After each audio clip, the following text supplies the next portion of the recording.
Assalamualaikum warahmatullahi wabarakatuh. Perkenalkan, saya Hoirunisa dari Fakultas Ekonomi Bisnis, Prodi Akuntansi, dengan nomor NIM 290225017.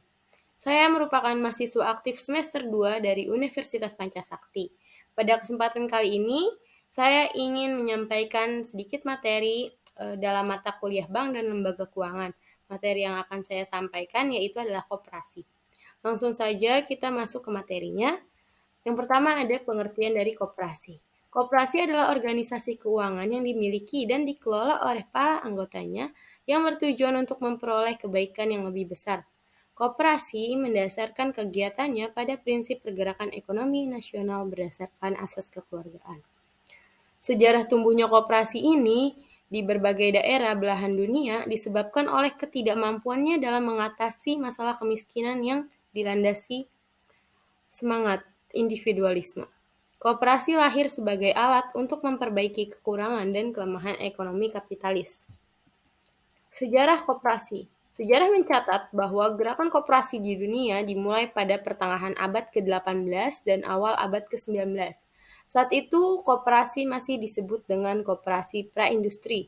Gerakan ini lahir akibat dari revolusi industri yang gagal mewujudkan semboyan Liberté, Égalité, Fraternité, atau kebebasan, persamaan, dan kebersamaan.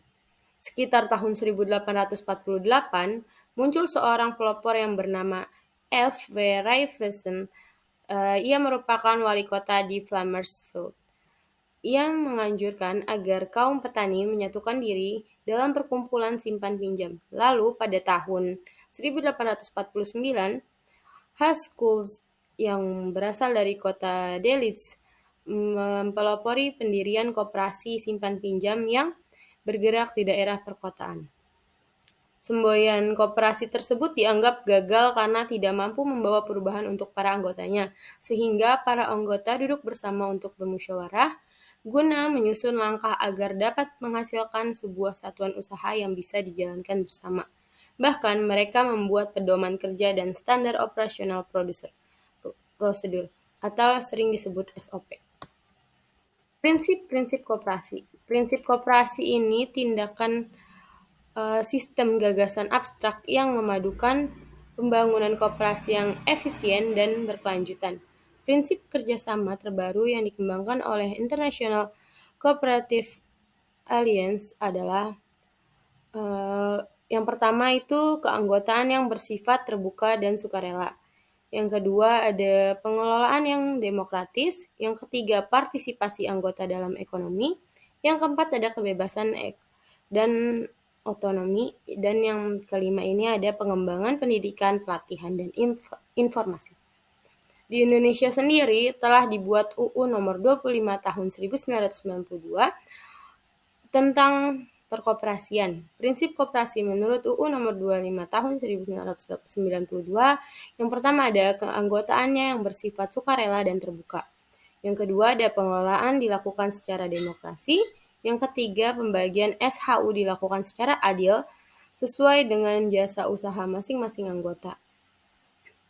Yang keempat ada pemberian batas jasa yang terbatas terhadap modal. Yang kelima ada kemandirian, yang keenam ada pendidikan perkoperasian, dan yang ketujuh ada kerjasama antar koperasi. Tujuan dan fungsi koperasi. Fungsi koperasi dalam pasal 4 UU nomor 25 tahun 1992 menyebutkan ada 4 fungsi dan peranan koperasi. Yang pertama ini ada untuk membangun dan mengembangkan potensi dan kemampuan kesejahteraan ekonomi serta sosial anggota. Yang kedua, berperan serta secara aktif dalam upaya mempertinggi kualitas kehidupan manusia dan masyarakat. Yang ketiga, ada memperkokoh perekonomian rakyat sebagai dasar kekuatan dan ketuhanan perekonomian nasional dengan koperasi sebagai soko gurunya. Dan yang keempat, ada berusaha untuk mewujudkan dan mengembangkan perekonomian nasional yang merupakan usaha bersama berdasarkan atas asas kekeluargaan dan demokrasi ekonomi. Tujuan dari koperasi ini yaitu tujuan anggota koperasi untuk memenuhi kebutuhan anggotanya dan untuk berhasil Menurut UU Pasal 4 Undang-Undang Nomor 17 Tahun 2012 tentang Perkoperasian Republik Indonesia, koperasi berusaha untuk meningkatkan kesejahteraan anggotanya dan masyarakat pada umumnya dan menjadi bagian integral dari tatanan perekonomian nasional yang demokratis dan berkeadilan. Lalu ada sumber modal koperasi. Sumber modal koperasi ini secara umum diperoleh dari setoran anggota berupa setoran wajib atau pokok dan setoran sukarela. Yang kedua ada donatur atau hibah dari pihak yang memiliki kepedulian pada pengembangan koperasi dan pemerintah daerah. Yang ketiga ada penjualan obligasi atau dari pinjaman dari pihak yang dianggap layak. Yang keempat dan yang lainnya ini dianggap layak atau tidak bertentangan dengan anggaran dasar dan anggaran rumah tangga koperasinya. Salah satu sumber modal koperasi adalah iuran dari anggota dengan jumlah simpanan primer dan simpanan sukarela diperkirakan akan meningkatkan tanggung jawab yang tinggi dari anggota untuk mengembangkan koperasi secara optimal. Jenis koperasi. Yang pertama ada jenis koperasi menurut fungsinya. Koperasi pembelian atau pengadaan atau konsumsi ialah koperasi yang bergerak dalam penyediaan kebutuhan pokok bagi para anggotanya. Di sini anggotanya berperan sebagai pemilik dan pembeli atau konsumen bagi koperasinya. Lalu yang kedua ada koperasi penjualan atau pemasaran. Ialah koperasi yang anggotanya para produsen atau pemilik barang atau penyedia jasa dan kegiatan atau jasa utamanya melakukan pemasaran bersama. Di sini anggotanya berperan sebagai pemilik dan pemasok barang jasa kepada koperasinya. Dan yang ketiga ada koperasi produksi. Koperasi produksi merupakan koperasi yang bergerak dalam bidang produksi barang-barang baik yang dilaksanakan oleh koperasi itu maupun para anggotanya. Di sini anggotanya berperan sebagai pemilik dan pekerja koperasi. Dan yang keempat ada koperasi jasa. Koperasi jasa adalah koperasi yang berusaha di bidang penyediaan jasa tertentu bagi para anggotanya maupun masyarakat umum. Misalnya simpan pinjam, asuransi, angkutan, dan yang lainnya. Di sini anggota berperan sebagai pemilik dan pengguna layanan jasa koperasi. Lalu ada jenis koperasi berdasarkan tingkat dan luas daerah kerja. Yang pertama ini ada koperasi primer. Koperasi primer ini merupakan koperasi perseorangan yang didirikan dan beranggotakan minimal 20 orang. Lalu ada koperasi sekunder. Koperasi sekunder ini yang terdiri dari gabungan badan koperasi serta memiliki cakupan daerah kerja yang luas dibandingkan dengan koperasi primer. Koperasi sekunder dapat dibagi menjadi 3. Yang pertama ada koperasi pusat, yang kedua ada gabungan koperasi, dan yang ketiga ada induk koperasi.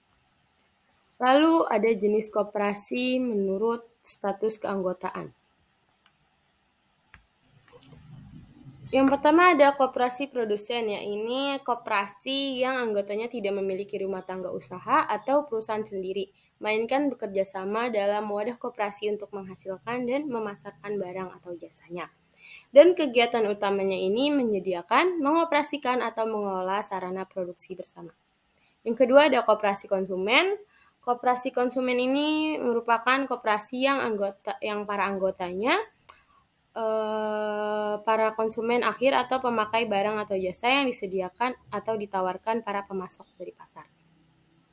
Kedudukan anggota di dalam koperasi dapat berada dalam salah satu status atau keduanya.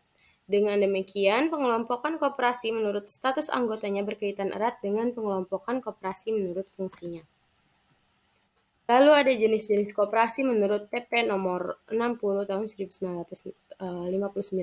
Yang pertama ada koperasi desa, yang kedua ada koperasi pertanian, yang ketiga ada koperasi peternakan, yang keempat ada koperasi industri, yang kelima ada koperasi simpan pinjam, yang keenam ada koperasi perikanan, dan yang ketujuh ada koperasi konsumsi. Sekian saja dari saya, dan untuk materi tersebut saya mengambil beberapa referensi.